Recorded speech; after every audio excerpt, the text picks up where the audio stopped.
has a ghost story that's been passed down through the generations. But what if those legends were true? My name is Miranda Young, and I'm the Ghost Biker.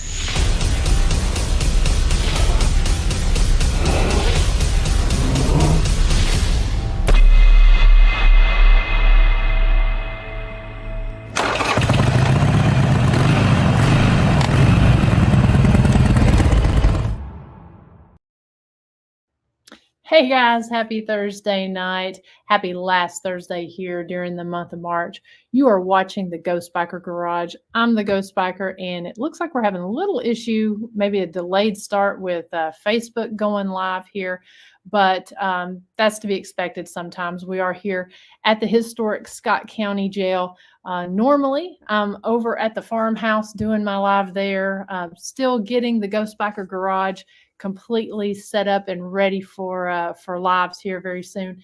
But we actually did a live investigation here from the jail during the Jailhouse Informant podcast. And I'm telling you, it was actually a pretty cool, crazy investigation. If someone could give me a thumbs up over here in the chat room real quick, just to let me know that we are live on Facebook.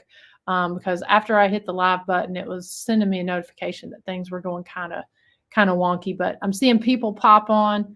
Looks like everything is good. So if we have any issues, like I said, who knows? It could be because we're here at the jail in a very, very haunted location. So, thank you so much for confirming, Chris. Just want to say hello real quick to the folks over here in the chat room. Before we get to things, hello to Sonia Thompson. Thank you for watching the live, and thank you for tuning in tonight. Hello to my business partner, Dr. Chris Sumner, who is over in Virginia, I'm holding down the fort here. So thank you for doing the show with me here a little bit earlier. Hello to Miss Leanne Eskew. It's great to see you, Mr. Daryl Paulette. I was just talking about you earlier and how you're going to be a guest on the Jailhouse Informant next week, talking about the Appomattox Jail. Bob Burnell, hello again. Thank you for watching the live earlier and tuning in here tonight. Miss Susan Purcell, good evening to you. Ronnie Anderson, he's going to be next week's guest. And of course, Brad Potter, hello. Hope you're doing well, sir. And Eric Stevens, thank you guys so much for tuning in here tonight. So, like I said, just kind of want to get to a couple things before we get to tonight's guest. We had a great show last week, or excuse me, not last week, because last week we were in Murfreesboro. My business partner, Dr. Sumner, did a very cool presentation for the Tennessee Association of Museums last week. And so we did not have a show, but the week before that, we had the beautiful Miss Dee Dee Jabril. She was on here doing dream interpretations. It was such a fun conversation. We talked about everything from dream interpretations themselves to how it translates over into the paranormal community. People were putting their dreams into the comments, and she was talking about some of the interpretations with that. So great conversation. If you missed that show, I highly encourage you to go back and check that out, and check out some of the other past shows that we had, because we've had some really, really great ones this season. So just kind of want to jump back right quick. There's something I want to show. So if you tuned in during the Jailhouse Informant or to my live that I was having a little bit earlier, as I said, Chris was over in Virginia. She was manning the comments, manning the StreamYard, and I did a live investigation here at the jail for about an hour during the podcast. And it started off a little bit slower. We really wanted to just kind of target a couple areas of the jail. We targeted the drunk tanks down here on the first floor. And then we went up to the second floor, which is the trustee area and was maximum security from 1904 to 1922. From 1922 on, it was the trustee area, and then also the upstairs kitchen. And as Chris said, it was actually an epic investigation. And so obviously we're going to trim it down, but for this to happen during a live is something that is really cool. I know some of you that's here in the comments section that watched actually saw it happen and reached out to us on that. But let me cue this up, and I'm going to bear with me just a second as I get to the point. So this was just maybe an hour and 10-minute investigation. And so we were just an hour into the investigation. We were up on the second floor, and we were, let me get it right to where it needs to be just a little bit earlier. Okay. So we were right there on the second floor, and we'd been asking some questions. We had the tripwire set up. We had the K2 set up. We also had the doors open on the trustee cells. We were back in the foyer area. So what you're going to see when the screen pulls up, you're going to see a dark room with the tripwire there and the doors open. So let me get this maximized here to full screen. Okay, we were just getting ready to hum Amazing Grace.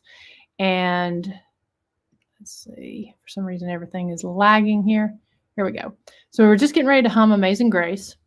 And if you will watch the bottom part of the screen as well as where the white is, which is the reflection there in the door, you'll actually see a shadow figure walk through, block off some of the tripwire, and disappear into the room there. So I'm going to go ahead, start this. It's going to be I've got it about 10 seconds early. So I'll play it and then stop it just after it happens. So here we go. Judge me by my humming.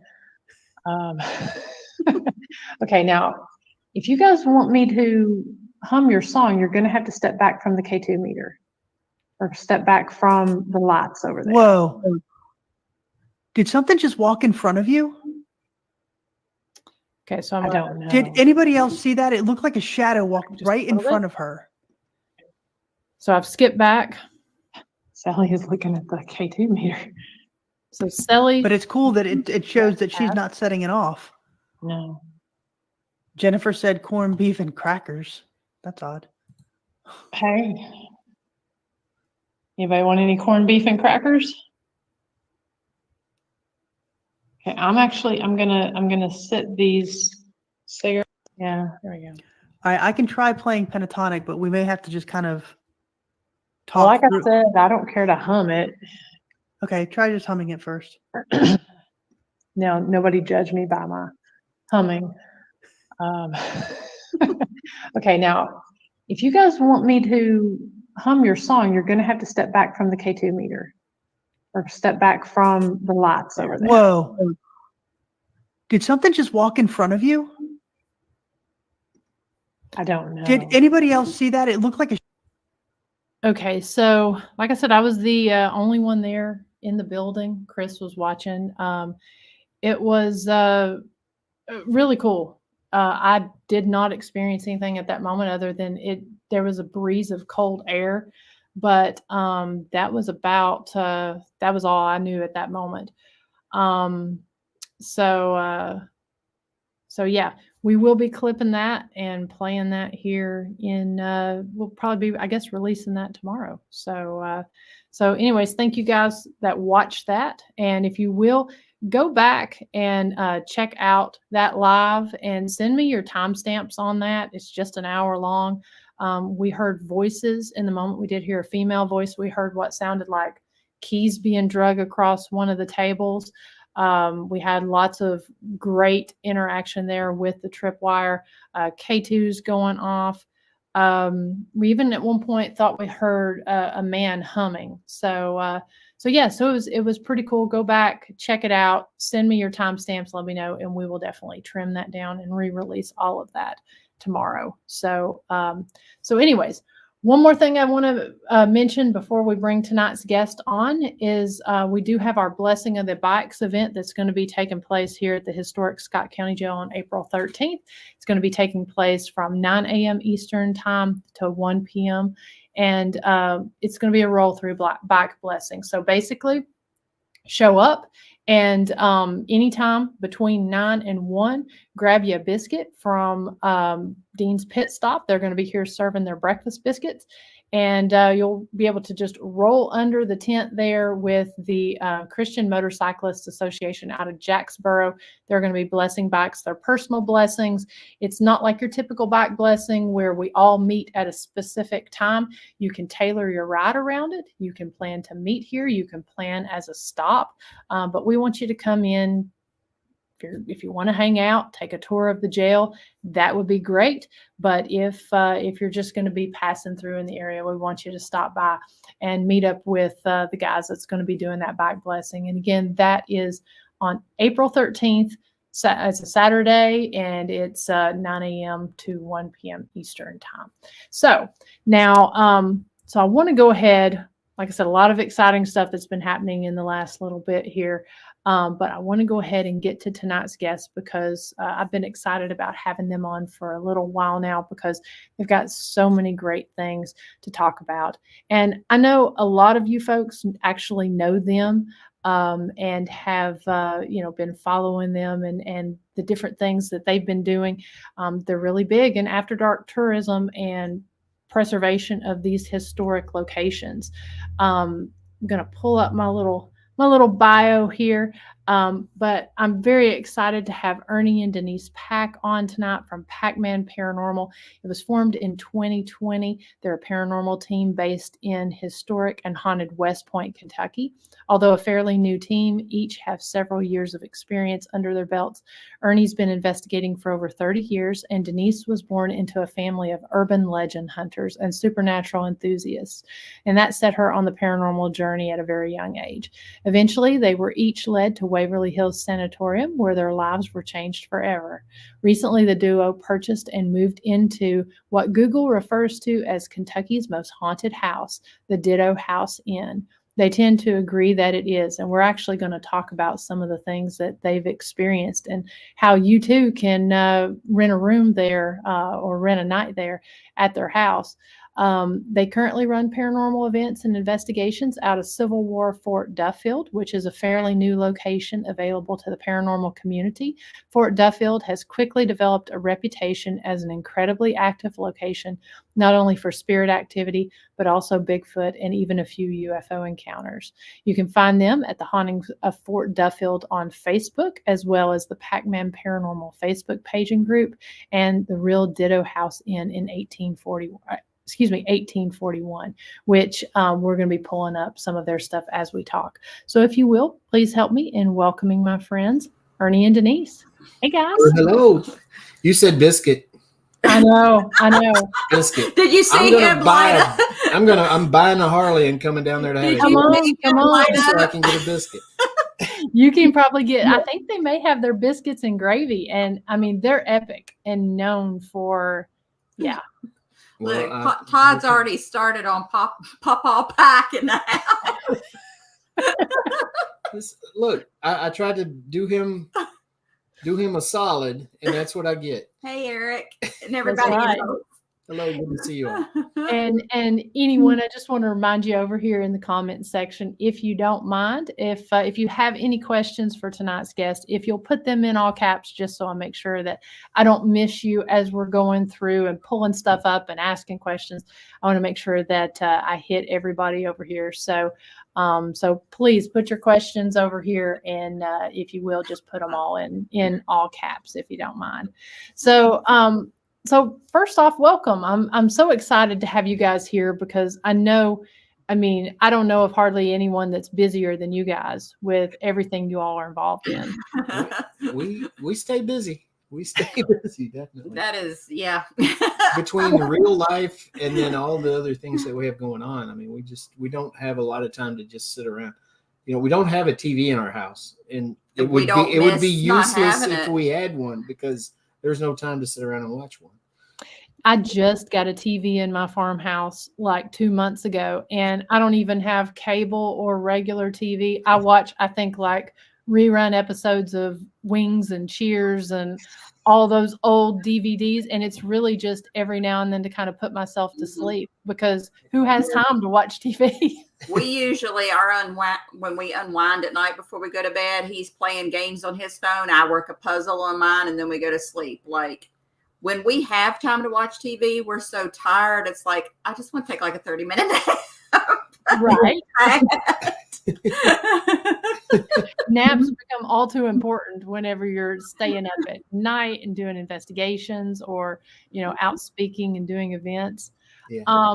So why don't we start with, why don't you tell me about Packman Paranormal and how you guys got started? Well, we were just friends. Everybody knows that story. We were just friends for a very long time. And we found ourselves on a live stream that somebody wanted us to go on. And she was like, well, you need to have, what's the name of your team? And we were like looking at each other like, we don't really have one. And it was like, I guess we need to come up with something since we're getting ready to do this live stream. And the funny thing is, for everybody that knows our story about just being friends for as long as we were, he was like, I've got a name. How about Packman Paranormal? And I just kind of looked at him for a minute and I was like, I knew his last name was Pack. Mine obviously wasn't at the time. And I was like, I thought about it for a minute. He goes, well, I'm thinking, Pac-Man, because, what's the famous Pac-Man do? He hunts ghosts. But his nickname all through his life was Pac-Man. That's what they called him in school. And at first, the first thought that went through my head was, that's fine for him, but what do I get out of this? Because my last name is Brazel. He's just a friend. And then I heard that little voice that everybody knows that guided us or helped guide us together that said, eventually that's going to be your name too. Wow. And I said, okay, I'll go with it. And that's how that name came. But I mean, it was just because we had to have, we were already doing stuff together and had been for months. But we had to have a name for a team for that live stream, and that's how it all started. And ironically, Packman Paranormal, that having to form a team for that live stream wasn't because of ghosts at all. It was because of Bigfoot.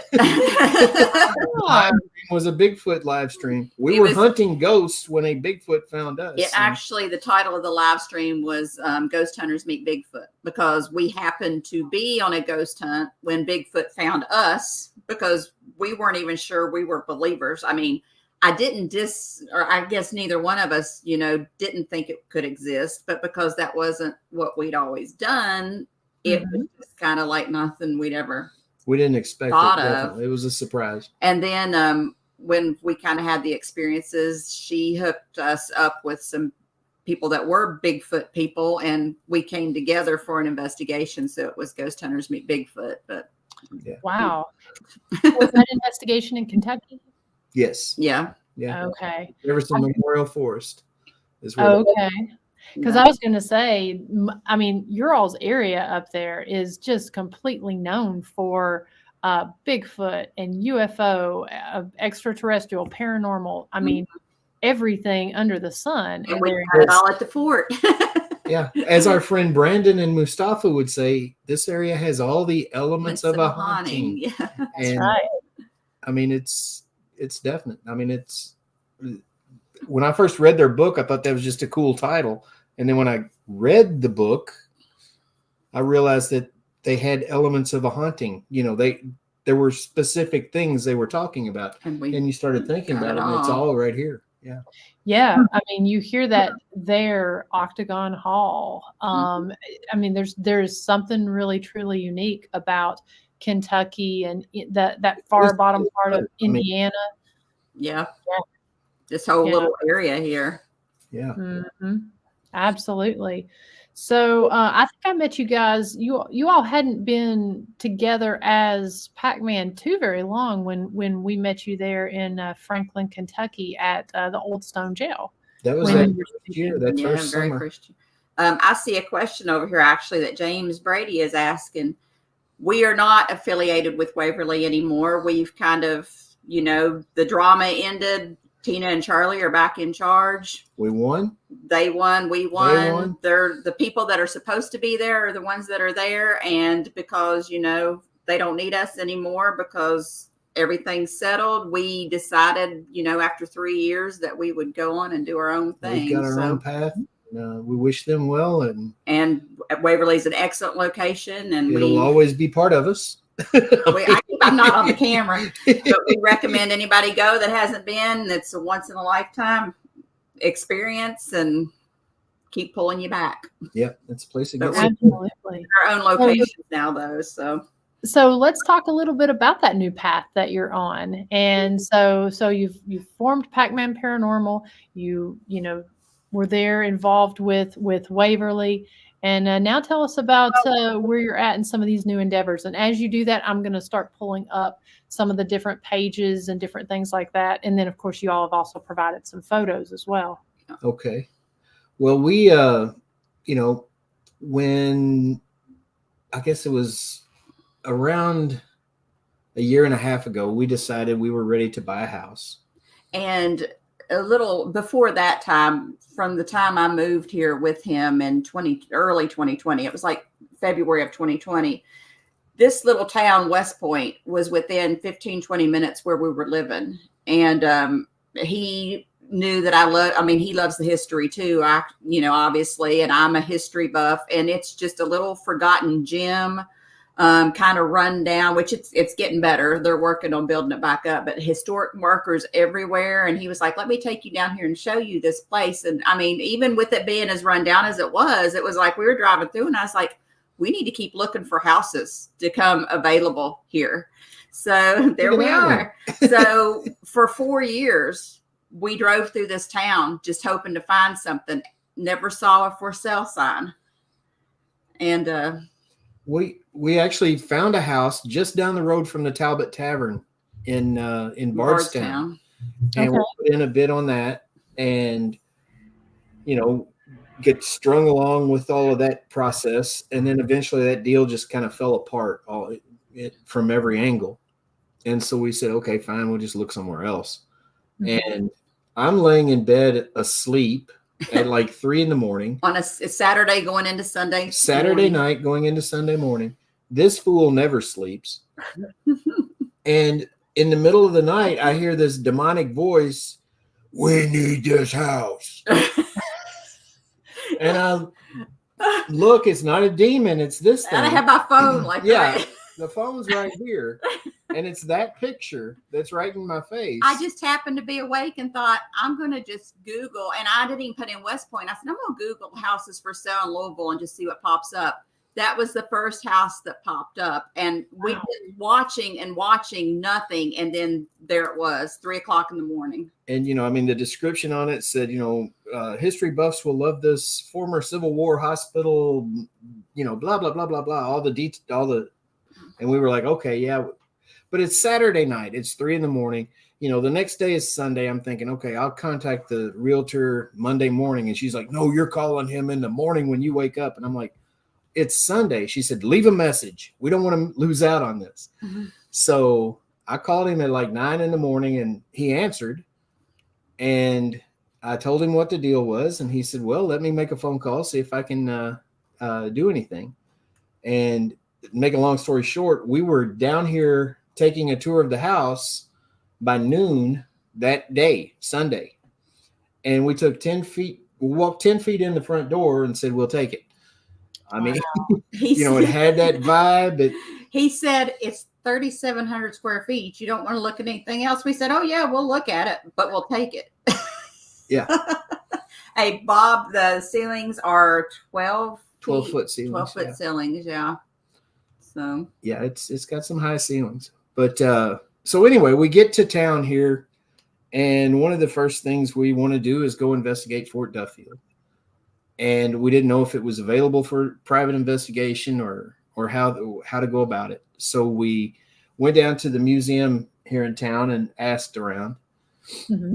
We found out that it wasn't available for private investigation, but you could go up there and investigate with someone else. And so I was like, well, I'd really like to do a private. And so anyway, we talked to the people involved with Fort Duffield, and they said, well, if you would like to try to do something different than what we're doing, send us a proposal. So I sent them a proposal, sent the city a proposal because it's a city park, and they liked the proposal and granted us a contract to start hosting private overnights. We did not have an LLC or insurance or any of that. That was we were just two people. You know, that wasn't our intention to begin with. We just wanted to go investigate it, and then everything just kind of fell in place. So we had to form an LLC. We had to get the insurance, but in doing that, it allowed us to, because this house at one point was a bed and breakfast. So it's allowed us, if we wanted, we got a business license, allowed us to do things here, like the overnights that we're selling to the house. So we don't have to worry about the zoning and all of that and having the insurance and stuff. Yeah. But so then we didn't even know if Fort Duffield was haunted when we had the contract. So we started going up there and just spending time ourselves up there. And then when Todd and Leanne would come to town, they would go up there with us. And I mean, immediately we started getting results and having experiences up there. And well, what made us, the first thing that we got, because we, you know, when you've done this a long time, you just know, you feel, even if you don't capture anything, you just know. The first photo that was captured, we had taken Tim Comer up there with us and his team. He had and they were just passing by. They came by, they were on their way back from a location. They stopped to see the house, stopped to say hi. We were like, well, let's run you up and let you see Fort Duffield. And we were walking around in the daytime, and Carrie, one of the girls on his team, was just snapping snapping random pictures. And the next day we're driving, and he says, "You're not going to believe what we captured." And he sends us this picture, and I'm the one, you know, Ernie's driving. I'm over there going, "Pull over! You've got to see this! Pull over! You've got to see this!" And it was like high five moment. We got what we need. We can now present this picture and show that we've got activity up here. And that's such an incredible catch. I mean, it's right in the middle of that picture there. I mean, it's a little pixelated on my screen, at least right now. But when you see the original, I mean, you can clearly see that that's a Union soldier in a long coat walking down the hill with a rifle slung over his shoulder. Yeah. And, we later found out, recently, just a couple of weeks ago. Tell them what. There's one person who died at Fort Duffield of a gunshot. Okay. And it was an accident. He was walking down the hill. His friend was in front of him, or another soldier was walking in front of him. It was wintertime. The ground was very sloppy. And the soldier in front slipped and fell. His rifle discharged and shot the fellow behind him and killed him. And we found out it was right there in that spot. Wow. So that's pretty cool. Yeah, that's very cool. I know that, I can see it. I'm sure the original, when you send stuff over Messenger, it always, it's a little bit. But even at that is an incredible catch. Yeah, and Jessica over there is talking about sitting down at Fort. She's been up there with us on 2 or 3 occasions. You hear things. She's going to be here this weekend. Yeah, she's coming to visit us at the house this Saturday, actually. Nice. I mean, that is a really active place. Like I said, we didn't know if it was active. And then when Tim Comer's team, it's Riverbend Paranormal, Indiana, when they caught that and they sent that to us, I was like, you know the feeling, owning a location, when someone gets a good piece of evidence, when you got a new location, it's like, yes, I've got something to advertise now. Did they happen to know the name of that soldier? I don't know it off the top of my head. There should be a record somewhere. There is a record of it, and don't have all that. I'm still getting all the facts straight in my head. I don't want to spit out something that's wrong. I'm still new to it. I'm learning everything I can. That photo that you showed of it looks like a cemetery. Yes. There is, and I don't know if you can tell in that picture, down at the very, very back down the hill, there is a metal fence, like a wrought iron fence. And that was the mass grave. And they found, you can't really see it. It's down behind. It's way down the hill. To the left of the monument. They had found a mass grave down there, and there was 46 bodies or something that they found. There's a discrepancy that they found 36. They were able to identify 36 bodies, and there's 36 stones there in that memorial cemetery. Those stones that are there do not have bodies with them. Those bodies were the ones that They were were exhumed identified and- and claimed. That was the memorial stones to commemorate that they had been there. There are still like 12 bodies in the mass grave back there that they were not able to identify. And that number kind of, like he said, kind of varies. Yeah, I mean, you know, I talked to Monty down at the museum, and he said, you know, I mean, some people say it's as many as 63 that were there that died. Some people say it's around 48. So, you know, we always just say there's at least 12 bodies that have not been recovered from the mass grave, and it's still got a wrought iron fence around it, and you know, memorialized in that way. Yeah. Okay. So what is the history there of Fort Duffield for those that don't know? It was West Point what became a major supply point for the Union. You know, when the Civil War broke out, the state of Kentucky basically said, you know, you guys fight your war elsewhere. We're neutral. We don't want to be a part of this. So the Union and the Confederates both promptly obliged by the Union moving into Louisville and the Confederacy moving into like the Bowling Green area and down that way. Okay. And because supply lines, the Louisville and Nashville Turnpike comes right through West Point and all the way to Nashville. So if you're going from the north to the south or from the south to the north, that was a major thoroughfare. And when Sherman came to Louisville, he said, we need to protect West Point. So he came down here, set up a headquarters, ordered the construction of Fort Duffield. His headquarters are 4 doors down from us. Yeah. Okay. And he ordered the construction of Fort Duffield.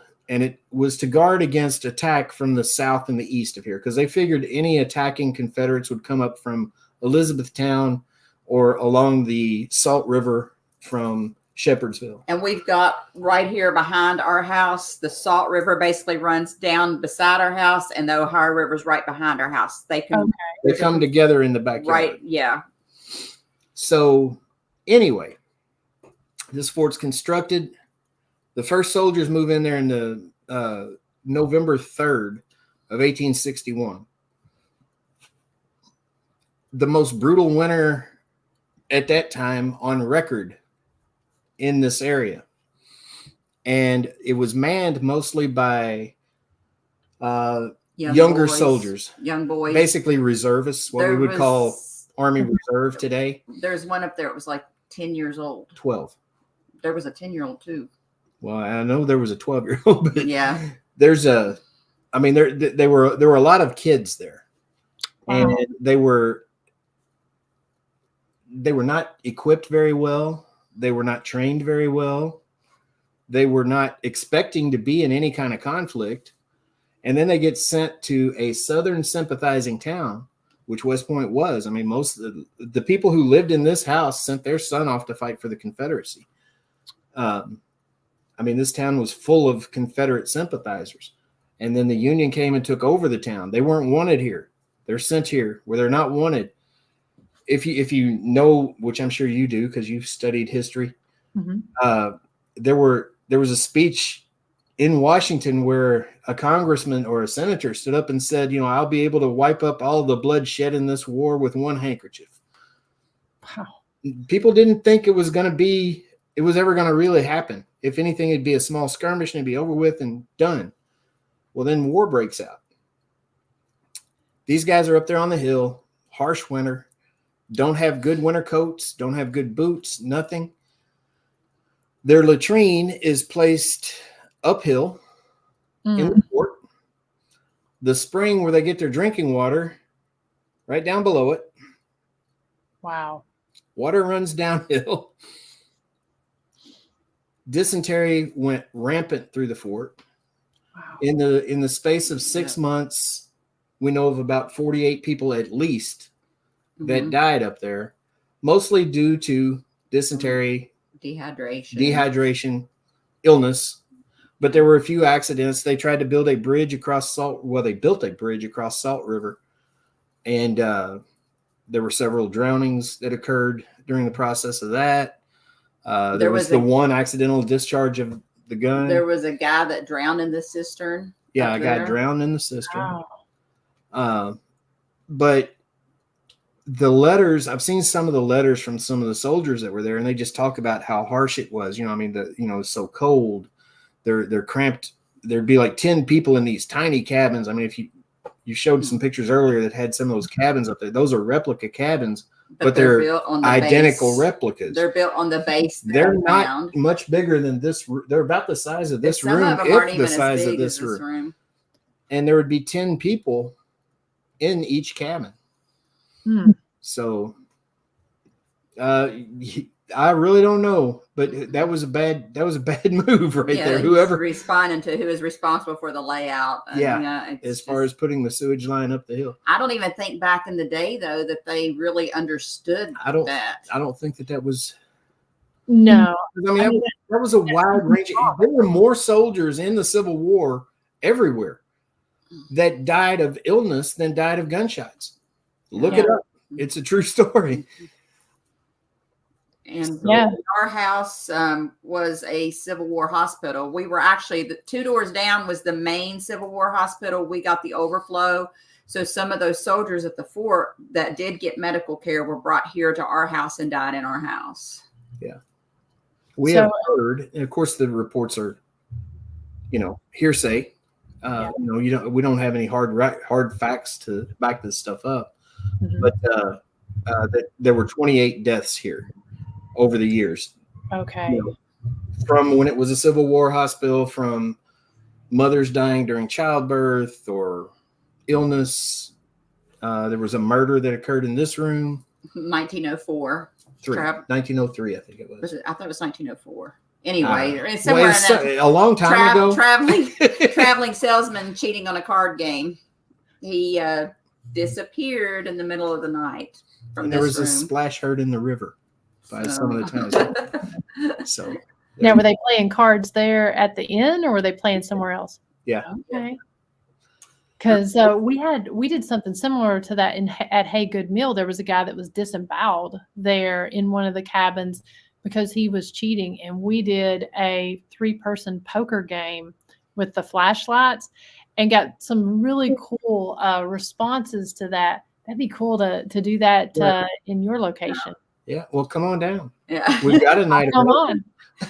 Hey, Bob, well, there was never any battle here. So no, there were some skirmishes around this area. Right here on the street in front of the house, there was some skirmishes. Not really enough to, like, it wasn't a full-fledged war fought right here, really. But we do hear sounds of battle around our house because Fort Knox and the ranges are just right over the hill from us. Real sounds of battle. I mean, you hear heavy machine guns, tanks, all kinds of things.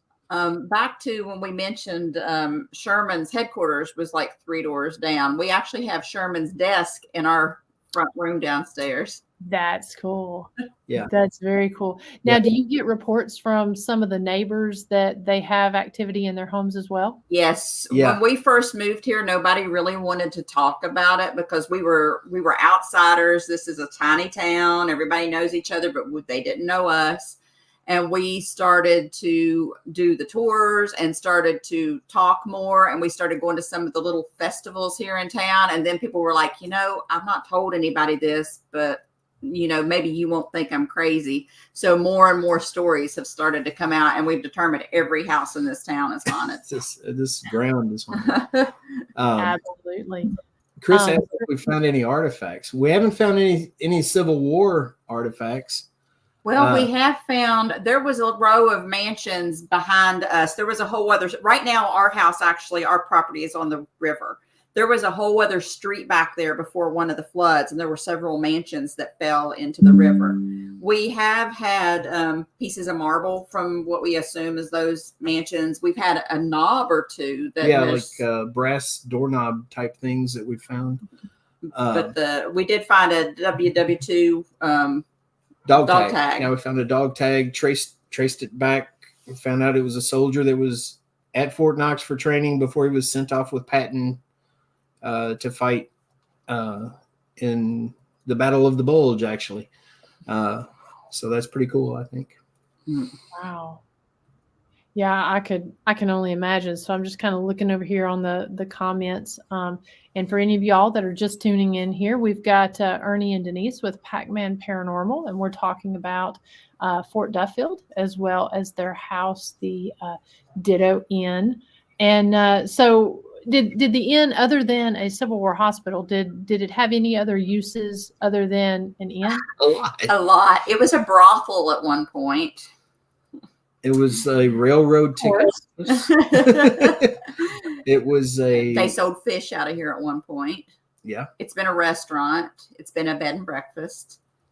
What else was it? There was lots of things. Lots. Mail didn't have like some sort of mail something or other at one point. Yeah, I think it served as like a makeshift post office at one point. After one of the floods, the post office was destroyed, so they used this house for the post office or something. But it's had a lot of different incarnations. And we get a lot of different activity from every one of those things. It's unreal sometimes. Like, we don't use a lot of equipment. We don't sit around with equipment out all the time. We just go by experiences because, you don't need to, you live here. Yeah. And it's like we're not trying to prove anything to anybody, but the activity is so off the chart on a regular basis. It's like if you weren't here to experience it, or if you didn't know us, you would think we were just full of crap because crazy. It happens so frequently, like daily almost. And anybody that knows us knows we're very we take our spirits very seriously. They are family. They are friends. We have a ladies' room. We have a children's nursery. We don't have any children other than an 18-year-old son that lives here, but we have toys. We have dolls. We want them to feel comfortable here. Right. Yeah. I mean, this room, we call it the gentleman's room. You can't see over there, but we've got it set up. The dresser over there is set up like a dresser of a Victorian era gentleman's dresser, Yeah. We've got a top hat over there and a spittoon. We got a spittoon and we just try to make it home for them, and make it their place. Yeah. So what is some of the activity that you guys have experienced there that you can share with us? Well, we have in the children's room, what are the toys that we have? We have a thing of blocks, and we've put most of the blocks on the floor, but we have like A, B, C, D, E across the top. Okay. Oftentimes, and for whatever reason, it's always the C. They pull the C out. We keep jacks on the bed with balls sitting beside them. The balls will move on the bed. The jacks will be spread out. The jacks will spread out. We actually have a music. Have the chalkboard. We have a chalkboard that we wrote "How" on it, and then we came back the next day, and the green chalk was pulled out, and there's a green line across the board. We have a music box in there that goes off sometimes, so we know somebody's in there. We see children running up and down the halls. There's a connector door, like these old houses. Like, yes, there's a main hallway, but there's doors. Like you could walk through every bedroom almost without ever having to go out into the hallway. So there's a connector door between our room and the children's nursery. That door sometimes it hasn't opened for a while. It used to open a lot, but they'll now turn the doorknobs. Yeah, you can hear them. I mean, these are old doorknobs. You can hear them jiggling. The children will bring. There's actually a book that has a whole chapter dedicated to our house. That they will move, they'll bring rocks in and leave rocks around. Well, we started leaving crystals out, and we've got a crystal on each step going up the stairs. Well, they'll move the crystals. They'll like sometimes be 2 or 3 crystals on one step and 3 steps without anything on them. And Todd and Leanne over here, they've experienced a lot of it, like cabinets opening on command. Todd had a little old lady in a red shawl that scared him when he's up getting milk out of the kitchen. He screamed like a girl. Yeah, we did hear him scream like a girl. He might have even peed a little bit. I'm pretty sure he peed. Pretty sure he peed. What else is there? Full-bodied apparitions, disembodied voices. We have a guy that will come up. This happens frequently. Yeah, and you'll hear footsteps on the steps. It has to be like a residual because it's the same. The same thing. but you'll hear footsteps come about halfway up the steps, and then you'll hear a man say, "Are they ready? Are they ready?" And he'll say it two times Twice. every time. And you know, I don't know. One of the most incredible thing that's happened, besides the video that I sent you, that hopefully we'll see that in a minute. But the flowers. The flowers. We're weird people. When there's a thunderstorm, we go out and watch it. You know, I mean, like I say, the river's in our backyard. You know, it's the Ohio River. It's a big, wide expanse there, and then you've got, you know, a lot of farmland and then hills in the background. I don't know if you can hear, but there's a train going by right now. There's a train right over here too. Railroad tracks over here. But so we went out back and watched the storm come across the river from Indiana, and you know, it was cool. And when it got to where it was too windy and wet for us to stay out there, we came in the house. I see that. But we come back in the house, and the house just felt darker. It felt charged. It had that energy that you understand. Not most darker of the people as over here in understand. not right. Evil, just like it's a heavier kind of. The ambient light was not there where it normally is, and it was a different feel. And so we decided we'd get out some equipment. I got a REM pod and went over and I turned it on. And I set it on, we've got an 1860s organ from a funeral home, old pump organ. And I set it on that organ and walked away. We set some other equipment around the house, and we stood in the parlor where we could see all of the equipment that we had scattered in different rooms.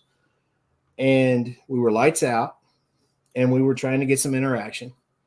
We spent about 10 minutes and got nothing. You know, I mean, with the way it felt, we thought we'd get something right away, you know, but we got nothing. So we're like, well, let's go on to bed because it was late. And I walk over before Denise was heading over to turn the lights on. And I reach for the REM pod. The REM pod goes off. And I'm like, okay, well, it's working at least. Well, then she flips the lights on. And right in front of the REM pod, where my hand was a pile of wet crepe myrtle flowers off of the crepe myrtle tree in our front yard. Wow.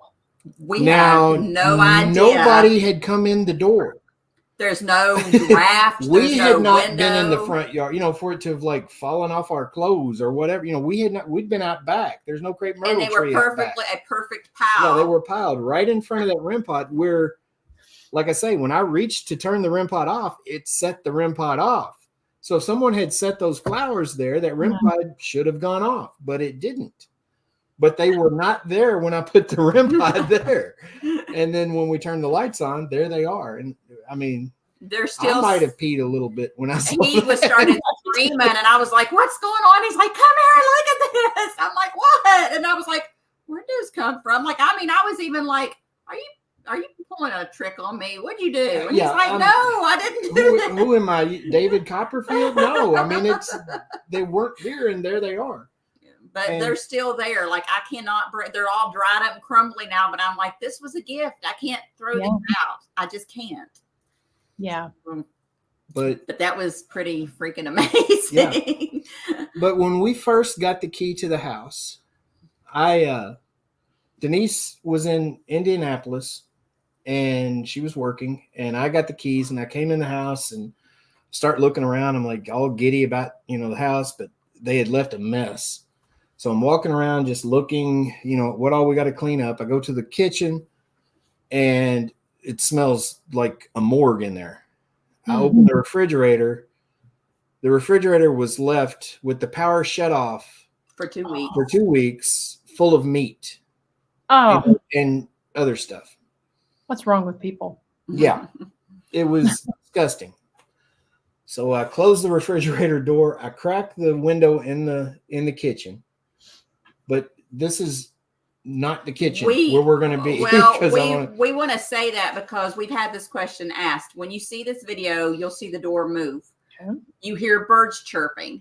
Yes, there was a window open, but it was nowhere near that door. There and it would was have been no draft. the opposite direction Yes, from where that door moves. Yes, there's a window open, but there was no draft that would have moved that door. We tried to recreate it. We've recreated that situation many times, and that door doesn't move except for when it wants to. But anyway, I walk out of the kitchen. I go around the house. I grab some things and bring them back toward the back of the house. That's where the trash cans were. I'm coming through the dining room into the kitchen with my hands full of stuff, and I hear a door slam. Mm-hmm. And I set the stuff down in the kitchen floor, and I turn around and I look and I realize what door it is. It's a door going into a storage area off of the dining room. So I walk over there and I open the door and I stand there and look at it. It doesn't move. It's not free swinging and, just, off balance or whatever, where it's going to close on its own. And nothing happens. So I went into ghost hunter mode, started recording, and I stepped back and I said, I just recorded for a few seconds. Then I said, can you close this door again, please? This one here in front of me. And the door slowly starts to move, and then it stops. And I said, all the way, please. And it goes, bam. And, I sent you that video. If you can share that, it's pull that up now. That's happened to me anywhere I've ever been. Even Waverly Hills. Yeah. All right, let me cue that up.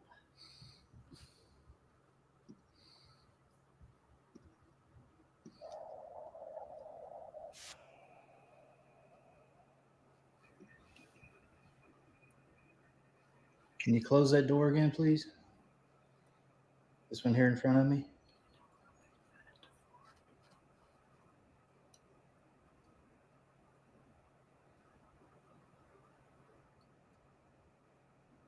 There you go. All the way. Thank you. I'm gonna play that again because that's such a cool capture. Yeah.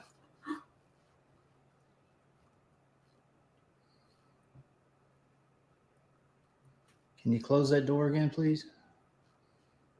This one here in front of me.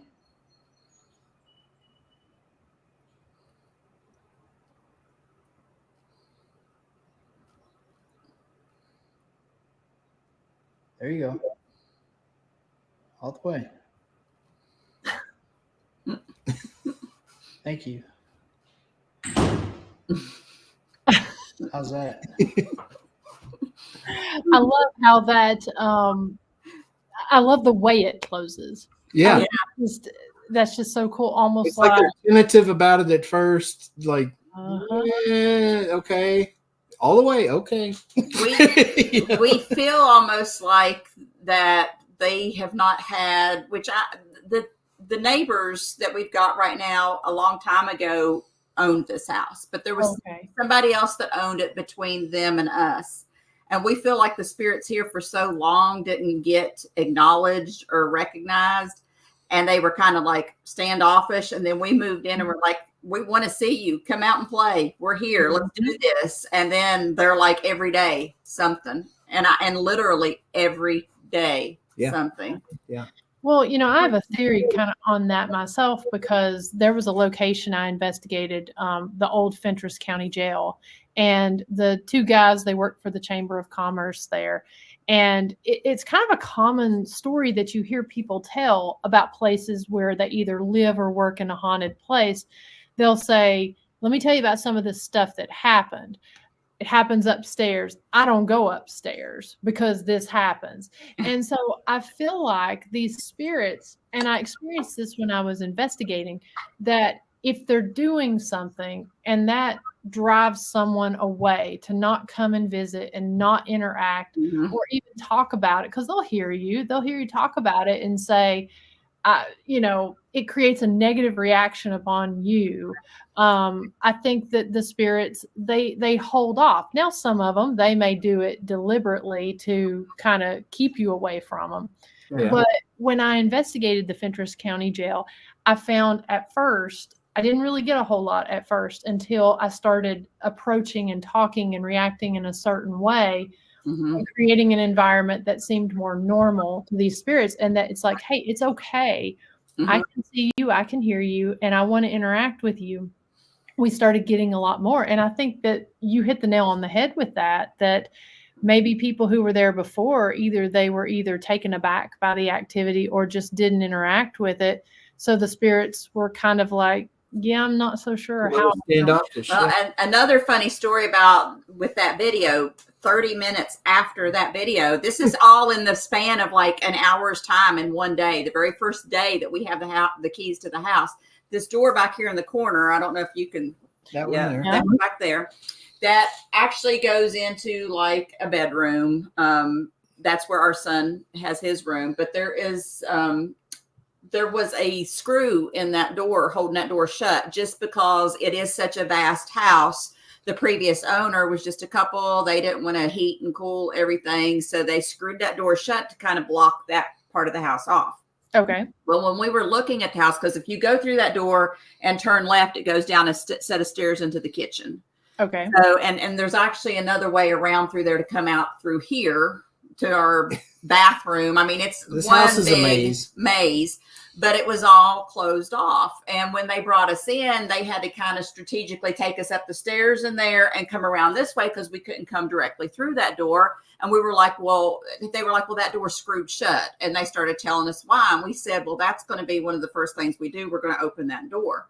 And there was like a ceramic doorknob and everything on it with the screw, which was like that long screwed in there. Well, we said that out loud to the owners at the time. 30 minutes after that video, Ernie's downstairs cleaning out the refrigerator and hears a bam. He's like, he walks upstairs. The door is open. The screw is laying in the floor and the doorknob is in two pieces. One's laying on that side of the door. The other one is laying in this room. They opened the door for us. Yeah. Wow. Is that doorknob in that window there? Yeah, I think it's in that window. So, but that's incredible. Yeah. Wow. this isn't the ceramic. The ceramic part. The ceramic part we put on our doorknob. Yeah, this is because it was missing. The other That's the side part that was on the ceramic, but this was on the other side. But yeah, that it was pulled apart. And, so. and I mean, like I say, I'm downstairs. I'm the only one here in Kentucky's most haunted house. And I hear that, and I've already had a door close on command in front of me, and so I might have peed a little bit when I heard that noise. We had to get used. So I came around and was trying to figure out where it came from. We've had to get checked used all the to rooms, and then I saw that knob laying there in the floor, and I'm like, and I looked, and the door's standing partially open. It's like, oh wow. So I called Denise again, because she was already, trying to get out of work early. I was at work. I was like, I sent her that video. I was like, I told my charge nurse, I said, I have to go home. She's like, why? Is there a problem? I said, my house is haunted. She said, oh, I'm so sorry. I said, no, I love it. I gotta go home. I gotta go talk to them. That's awesome. And we've got some comments here, people saying that they need to come and visit. So that kind of ties to the next. Right. Because we live here, we have not fully opened up for investigations, but because there have been so many people that wanted to come visit, we opened up 6 nights this year. We've got 1 left. We don't have a set night. It would be something that we can negotiate with. Preferably on a Friday. Preferably a Friday. And at this point, we're so full of, events everywhere. Paracons and we're looking at least November before, or might set October. October. Not October. September, maybe. September. We might have a couple of days in September that are open. Later in the year, for $500, you get from 5 p.m. on Friday, we'll say Friday, to 11 a.m. on Saturday. That's 18 hours. You get dinner, you get snacks, you get to sleep here, you can investigate all night. We'll do a tour with you. You get breakfast for $500. That covers then we tell up you to get the hell out.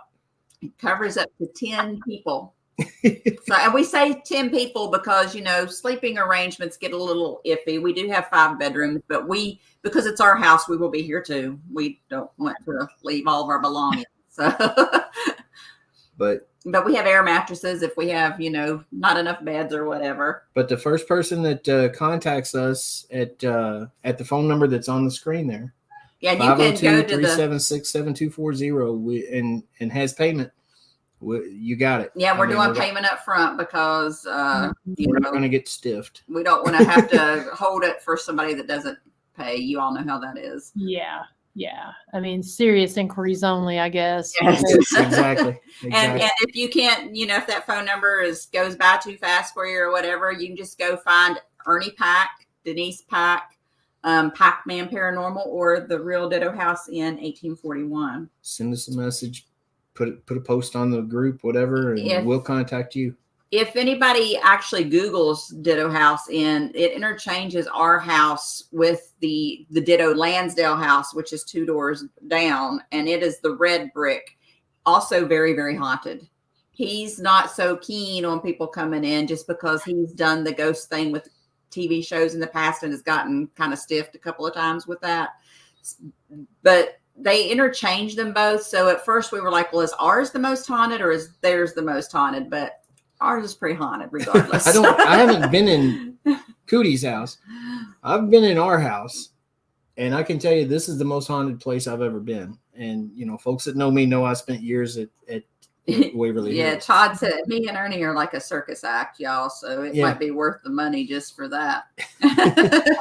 But we've also got an event coming up at the fort, and I don't know how much time you are willing to give us here. Oh, please. I've got plenty of time. Yeah. Okay. As long as you all have time. Get back to the farm at some point. But you've had a long day already. It has been a long day.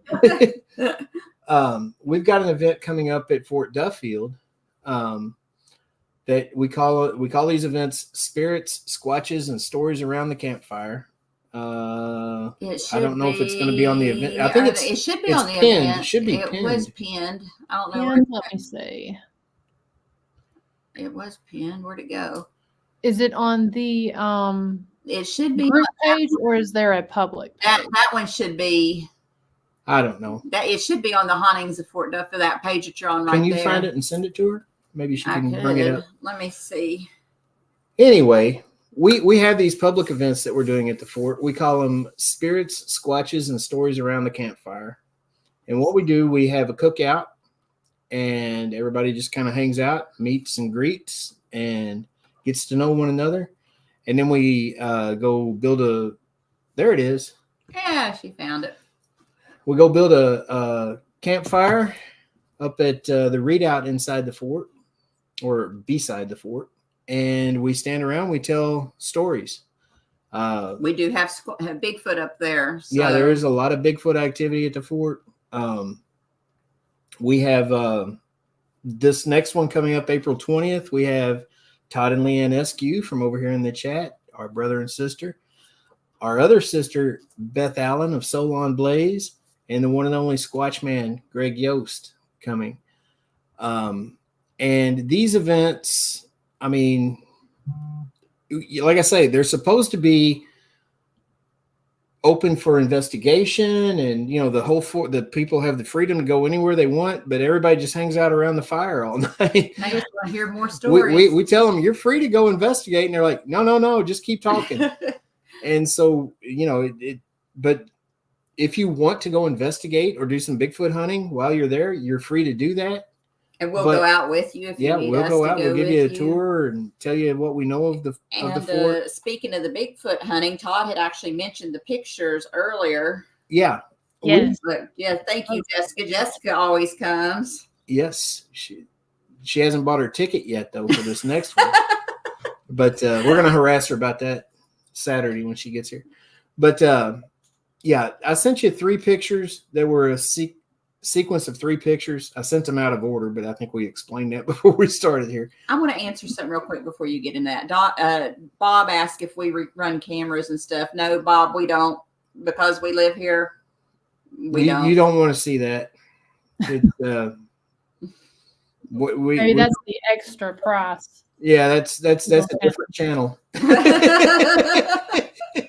That'd be a serious upcharge for me walking around here naked. Yes. I'm just saying. Addie, yes, you could come. You don't have to investigate. You can come and just listen to stories. Squatchman's here if you're interested in the Bigfoot hunting. Squatchman will take you out there and see if he can't get some and activity out of the I forest. saw your question earlier and we got off on a tangent. Yes, we did have a Bigfoot experience and we've had lots of them since. The fort is very active. Yeah. So anyway, those pictures. Yes. Sorry. I wanted to the pictures that she's going to show you folks were taken during one of our public events. Squatchman was actually up there at the fire and he was talking, and Todd and I were sitting on the bench and we kept hearing something up behind us. So Todd aimed his camera up there and he took 3 pictures in a row. There's the first one. Whoops. And there's the video of the door closing. There's the first one. And then he took another picture. And there you go. What's that? Well, then he took another picture. Which was. And it's basically that again. So, yeah. It's like nothing there, then the red in the middle, and then nothing again. And they're all in sequence. And we don't know what the heck that is. We have tried to see if it's some kind of, like photo, just anomaly in the photo where it's like a reflection, a lens flare, something like that. And we've shown it. We've had many people analyze this. Brandon Alvis, even, who if you know Brandon, it's very thorough. Highly scrutinizes. Yeah. He couldn't figure out what it was. He said, I got nothing. He said, I don't know what that is. Because if that was a person walking past, like quickly moving past, they wouldn't show up like that. No. Right. And they were taken so close together. All 3 of those pictures were done like within a 10-second frame. So yeah, we don't know what the heck that was.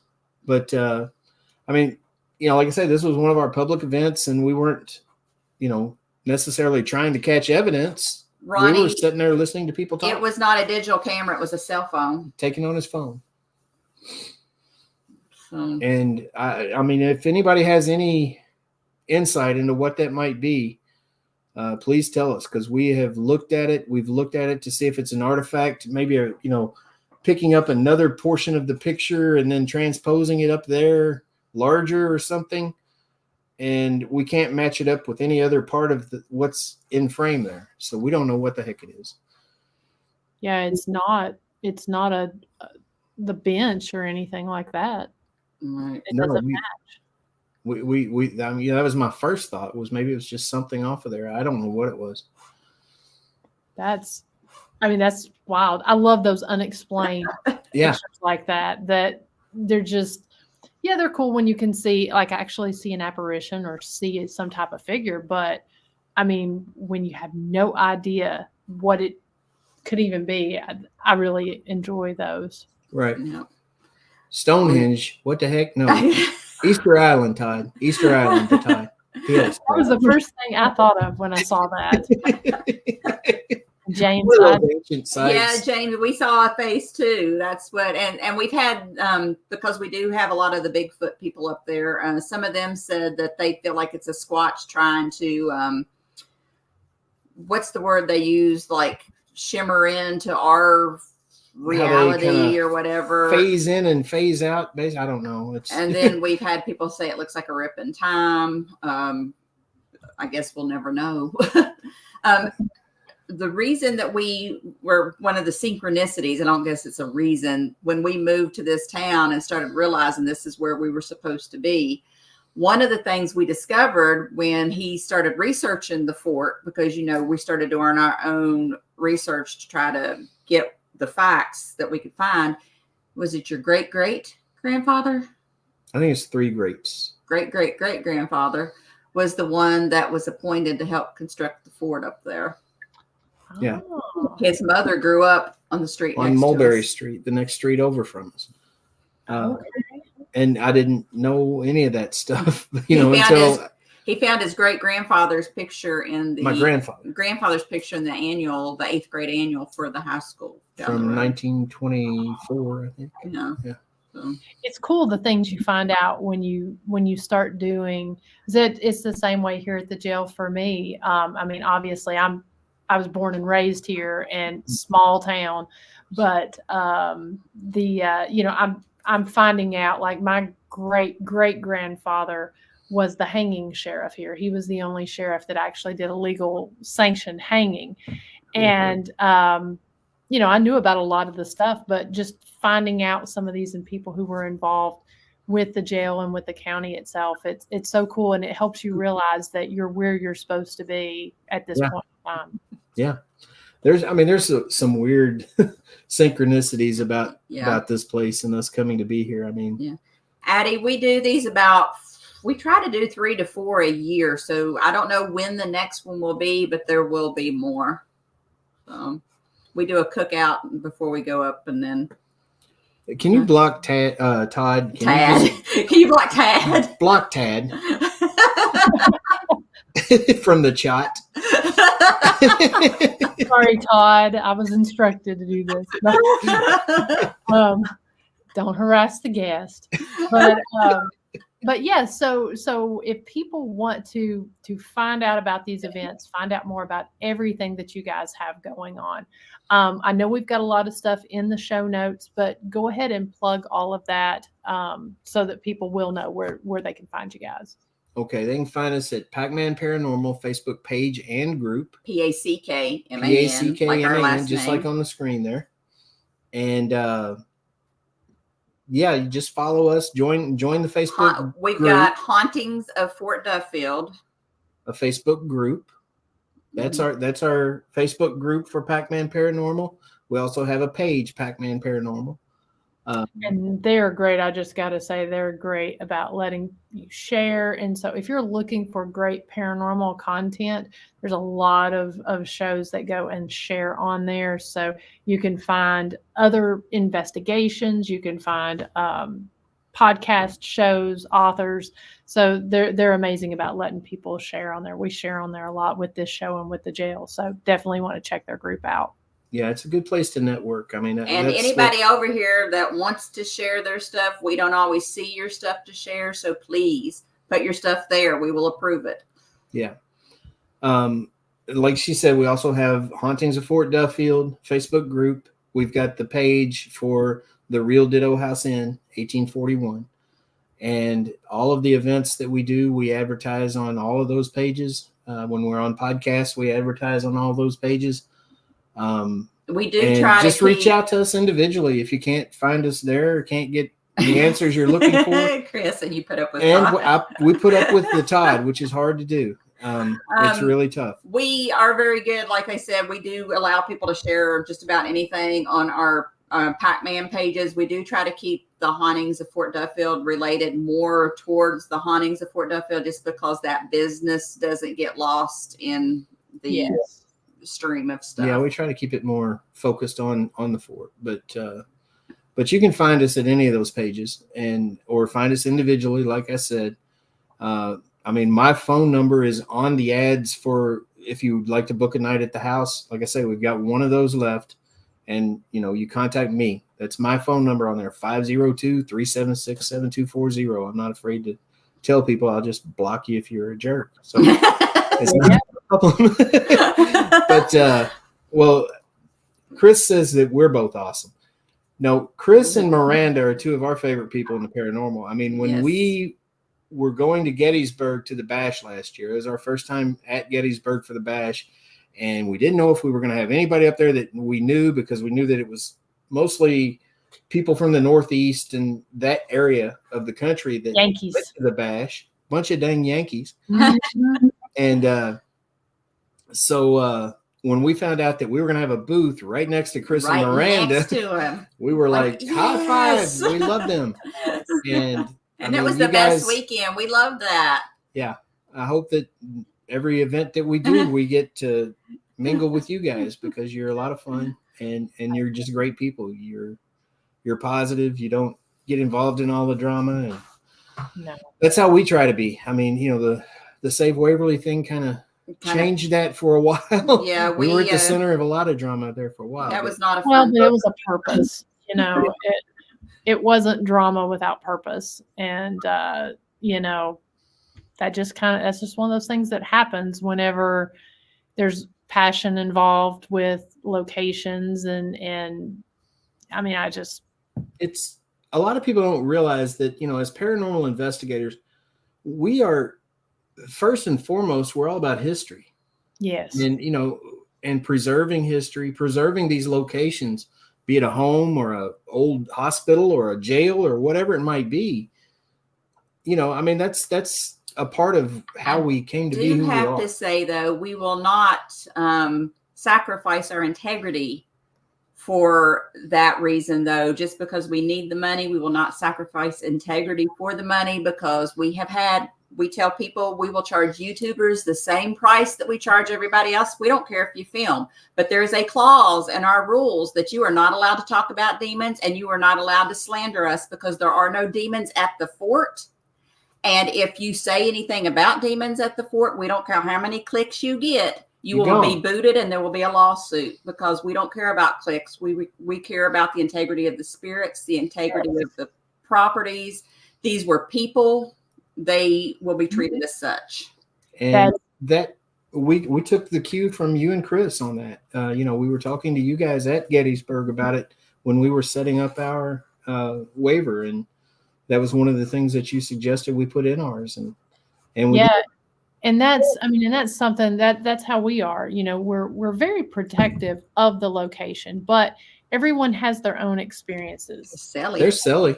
Everyone has their own experiences. Everyone investigates different. And that's one of the beautiful things when people come in here. I feel like I've learned so much from different teams and different individuals that have come in that use different techniques, and some even unorthodox in what people might look at as strange or odd. But they get results, or maybe they don't get results and you go a different route. But that is the one thing that we are super strict on, and zero tolerance is there are no demons here, you know, and you're not going to paint a picture like that of this location, because essentially you leave with your clicks, you leave with your likes, and we're left with that. Yeah, and we're left to have to clean up the mess, because being in a small town like this, that adds a whole other different. Exactly. I mean, this town has 800 people in this town. There are 12 churches. We're already walking on eggshells being allowed to even do this. Yes. So, you know, we don't need that stigma. And if there was at any point in time that we felt there was something demonic at any location we were affiliated with, we would not be selling tickets for people to come to it. We would be getting the proper people in to take care of that, because that becomes a liability also. That's exactly right. Yeah. And I mean, that's just a whole other topic that I would love to do a roundtable on, having other locations talking about that, because we had actually a couple really popular YouTubers that came here that was, you know, going to, I mean, they could have really brought us a lot of exposure. Mm-hmm. And with the exposure comes, you know, the money coming into the location. And as you all know, it's expensive to run a haunted location, and it is not a moneymaker, you know, contrary to what a lot of people think. We have definitely, now we've brought in money, yes.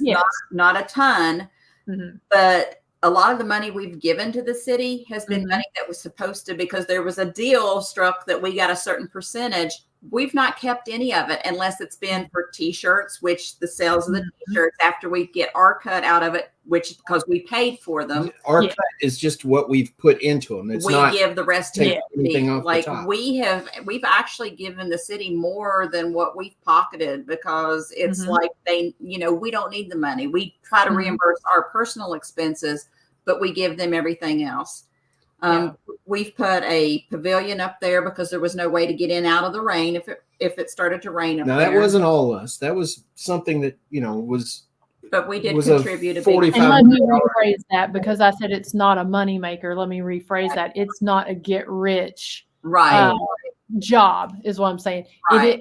After dark tourism is a moneymaker for locations for these And museums. And communities, And because communities. you bring in, that's why the mayor has been so receptive and has kind of, I don't want to say bent the rules, but he was more open to listen to us because, it brings people to the gas stations. It brings people to the restaurants, to the motels or whatever. The bed and breakfast, which we don't really have any of that in our immediate little town, but West Point expands just a little bit outside of this circle.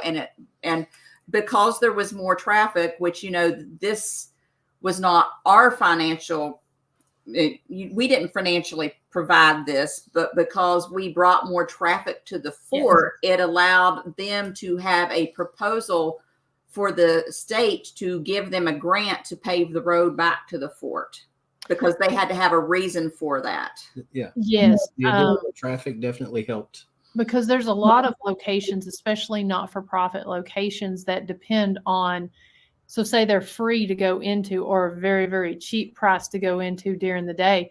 Those signatures in the guest book are extremely important because that shows that traffic that's going there. So these teams that are coming in, same thing, it's, and I think I'm going to go with this idea. So I would love to have you guys on and have Chris. I think I'm going to work on getting a round table set up here on the show. And I think they help run the investigations out of the Bell Witch there and Trousdale, but the Bell Witch especially, everybody wants to put the stigma there. So they would definitely be ones good for that one, because they're like us. Do not come in here talking about, we won't say names, obviously, but we had a group reach out, very, very nice. Don't have anything against them whatsoever. Sounded very promising. Wanted to come up. YouTubers wanted to film. They were so, happy about being there. And then Ernie happened to mention, well, we want to go over some rules on the phone before you get here and discover this. Mm-hmm. And he brought up the whole no demon rule. And all of a sudden, the guy on the other end is very quiet and says, well, that gets clicks. And Ernie said, I don't care. And then crickets. It doesn't get me clicks. Crickets. No, it doesn't. They really don't know what the ramifications of that is.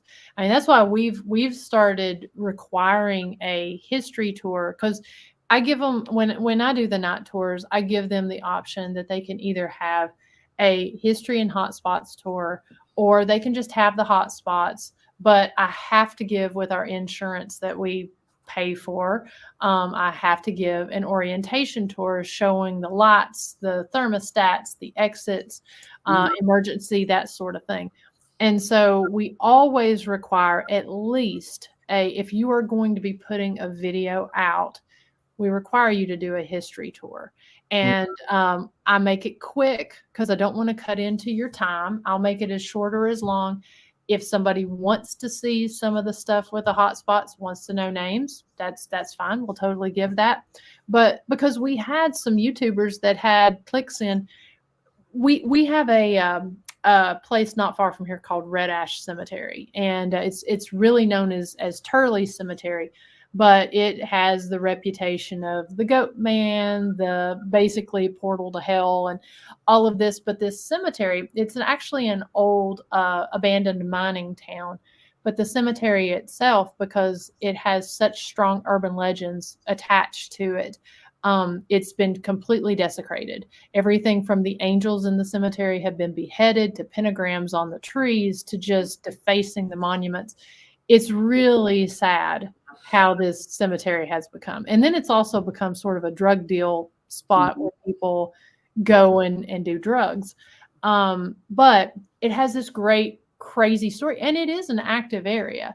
But because it's mining, we had a guy come up, a YouTuber, and he saw, because we pay homage to the miners, the lumber workers, and the brick makers, because those were the ones that had established the big boom in our community that caused the jail to be built. So we have artifacts from that. This crazy fool goes up, takes a video of that stand, and he's like, they've got artifacts from Red Ash here.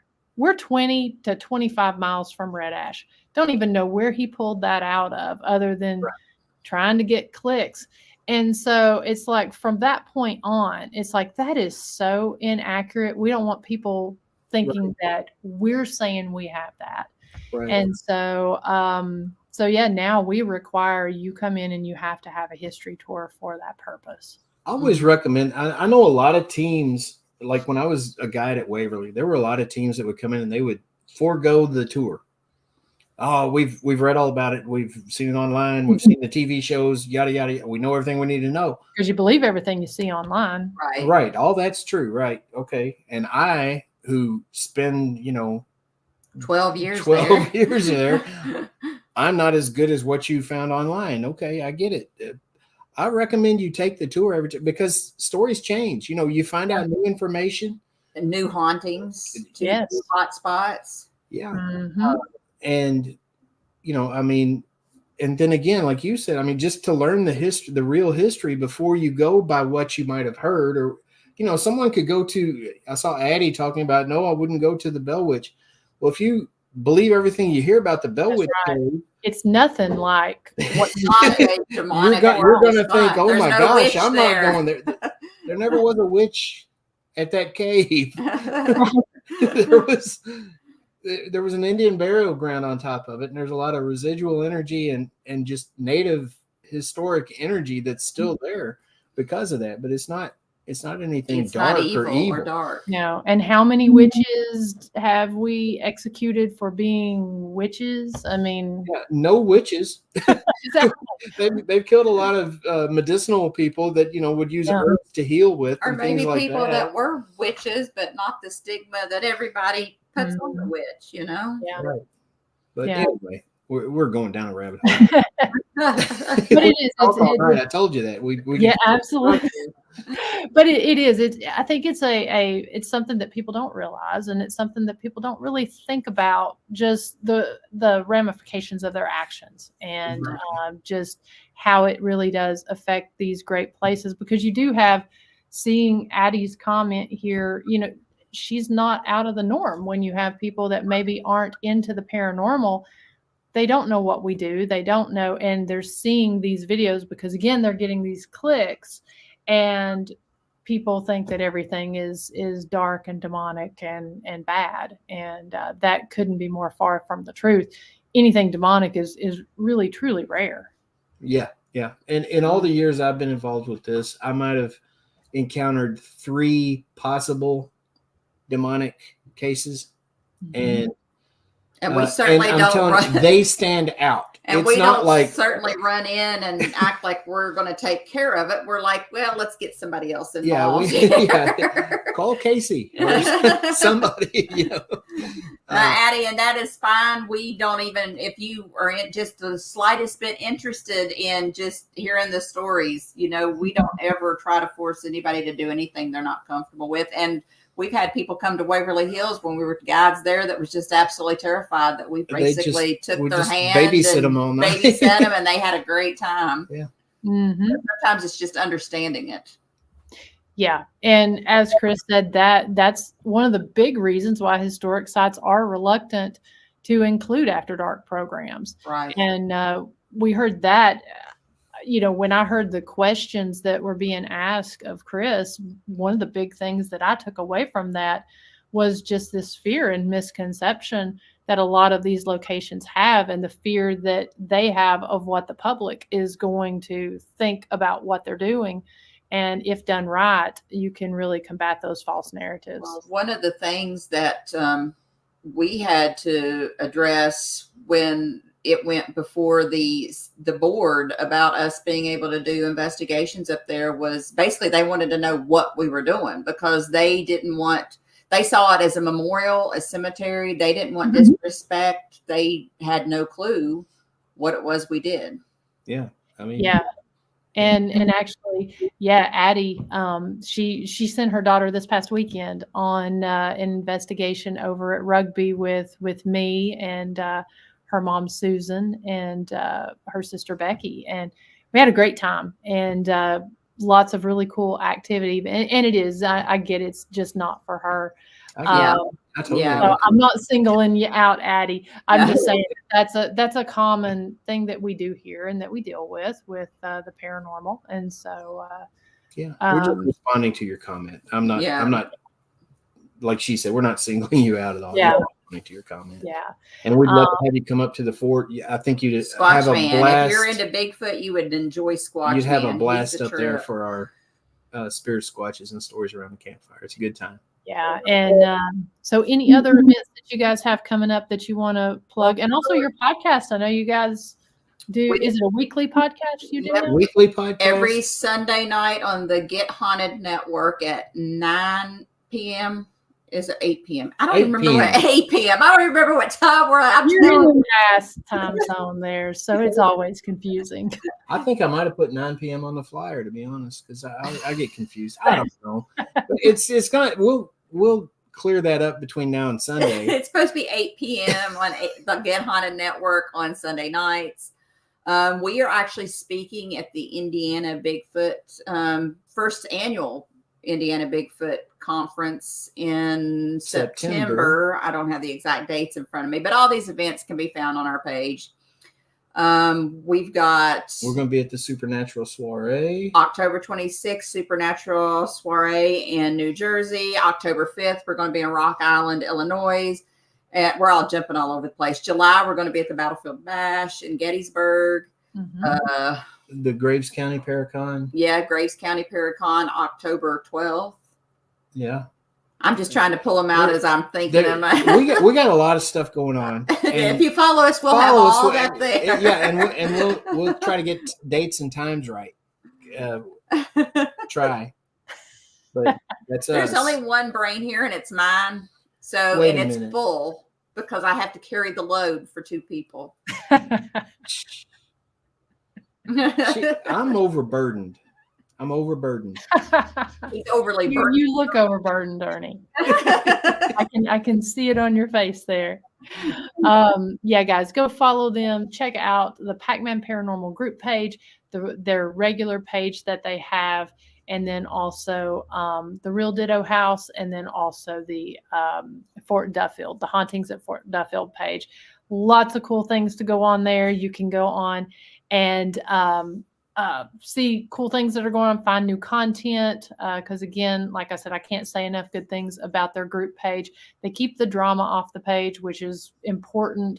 And they're also really good at promoting what others are doing and content creators out there. So that's something we don't see enough of here in the community is finding a good resource and good place to find good content. So definitely check them out. And Tracy, yeah, I did notice I heard a voice behind me. I thought it was Sally just then. And so that's something we constantly see. The lights will change. I think that jail's haunted. You think? It feels a little bit. Yeah. It is.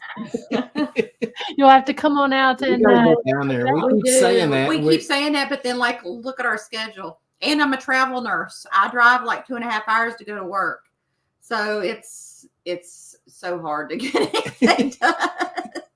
But we do want to come by and see you guys. We really do. Chris, you rock. Yep.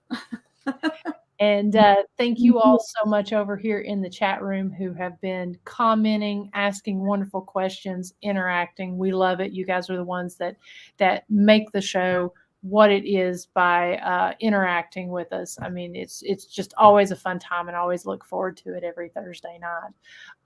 So like I said, next Thursday night, we're going to have Mr. Ronnie Anderson from Bedford Paranormal. I know he was in the chat here a little bit earlier. You guys usually see him about every week. So we did have him on last year. I think it was the first part of last year, my first guest of the season. So we're looking forward to having him back talking about all the cool things that Bedford Paranormal is doing.